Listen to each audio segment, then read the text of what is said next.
New concerns this morning about a fourth wave of COVID infections. The uptick comes as vaccinations ramp up.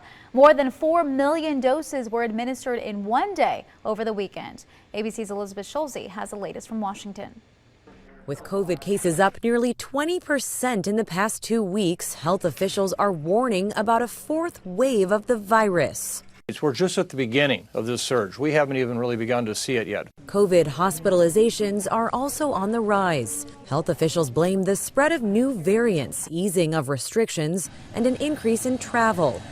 Ahead of the Easter holiday weekend, nearly 1.6 million passengers passed through TSA checkpoints Friday, a record during the pandemic. This is probably the last holiday where a vast majority of Americans will remain unvaccinated.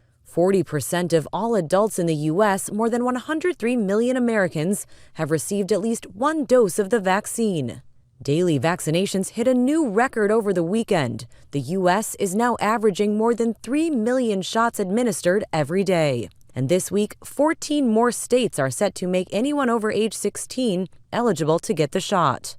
Deidre Sullins got hers in February, but for her mother and stepfather, it didn't come soon enough. When I got the vaccine, I was mad.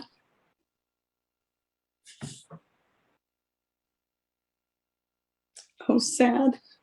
I have lost my parents to this. I just couldn't help but think if they could have just held out. Now, the CDC says fully vaccinated Americans can travel with low risk, but they're still discouraging against non-essential travel.